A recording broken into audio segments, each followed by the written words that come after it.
ഇന്ന് ഞങ്ങൾ സ്റ്റാർട്ട് ചെയ്യാൻ പോകുന്നത് ഒരു 4 ടോപ്പിക് വെച്ചിട്ടാണ്. അതിൽ ഫസ്റ്റ് ടോപ്പിക്ക് മനുഷ്യ ശരീരത്തെക്കുറിച്ചുള്ള പൊതു അറിവ്, രണ്ടാമത്തെ ദ്രവ്യവും പിണ്ഡവും, 3 സംഖ്യകളും അടിസ്ഥാന ക്രിയകളും, 4 ഗണിത ചിഹ്നങ്ങൾ ഉപയോഗിച്ചുള്ള ക്രിയകൾ. ഇത്രയും 4 ടോപ്പിക്കാണ് ഇന്ന് കവർ ചെയ്യാൻ പോകുന്നത്. ഇന്ന് ഞങ്ങൾ സ്റ്റാർട്ടിംഗ് ഡേ ആണ്. അതിൽ ഫസ്റ്റ് നോക്കുന്നത് മനുഷ്യ ശരീരത്തെക്കുറിച്ചുള്ള പൊതു അറിവ്.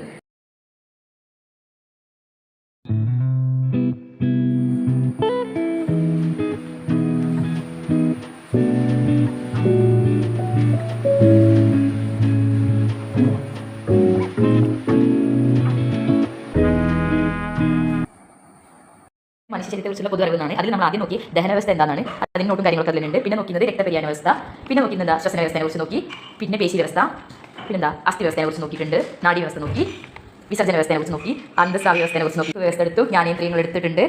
പിന്നെ പൊതുവേ നമ്മൾ നമുക്ക് എന്തൊക്കെ പറ്റുന്നോ കഴിയാവുന്ന മാക്സിമം എടുത്ത് നോക്കിയിട്ടുണ്ട്. ഇത്രയും കാര്യങ്ങൾ നോക്കിയെന്ന് പറയില്ല, അതിൻ്റെ കുറച്ച് നോട്ടും കാര്യങ്ങളൊക്കെയാണ്. പിന്നെ നമ്മൾ നോക്കിയിരുന്നത് യൂട്യൂബിലെ പ്രീവിയസ് ക്വസ്റ്റ്യൻ പേപ്പർ റെഫർ ചെയ്തു. പിന്നെ കുറേ ക്ലാസ്സുകളൊക്കെ കണ്ടു. അതിൻ്റെ ഇടയിൽ കുറച്ച് ക്ഷീണമൊക്കെ വന്നപ്പോൾ ക്ഷീണം കിട്ടാൻ വേണ്ടി നമ്മൾ എന്ത് ചെയ്ത് കാപ്പി ഉണ്ടാക്കി കുടിക്കുന്നു.